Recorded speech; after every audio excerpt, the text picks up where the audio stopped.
Tout cela, bien sûr, en vue des législatives. Et justement, certains profitent de cette campagne électorale pour échanger avec les députés. C'est ce qu'a fait le syndicat de la coordination rurale. Il a invité Valérie Thomas, de Renaissance donc, et André Chassaigne, du Parti communiste, à visiter une exploitation agricole.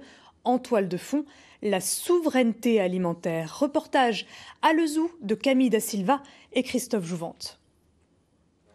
La famille Barrier travaille sur ces terres depuis plus de 100 ans. Aujourd'hui, l'exploitation spécialisée dans la production laitière fabrique aussi une quinzaine de fromages différents, le tout vendu en circuit court. Un lieu fort en symbole que la coordination rurale a souhaité présenter aux députés. Ça, c'est du métail. Oui, c'est le métail mélange entre légumineuses et voilà. Maintenant, ça va être financé au niveau de l'européen sur la PAC. À quelques semaines des législatives, le syndicat a voulu alerter André Chassaigne et Valérie Thomas sur l'urgence de la situation.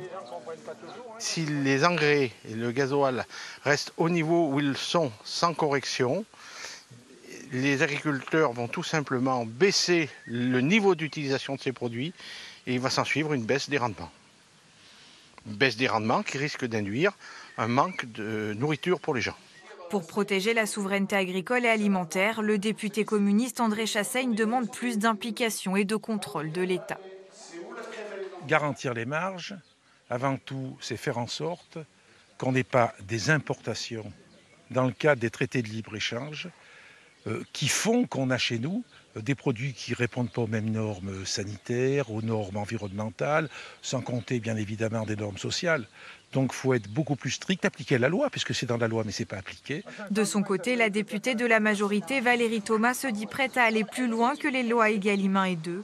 Promulguée sous le quinquennat d'Emmanuel Macron, elle vise à permettre une juste rémunération des agriculteurs. Il est évident que la pression sur la grande distribution, on peut encore la monter. Comment ?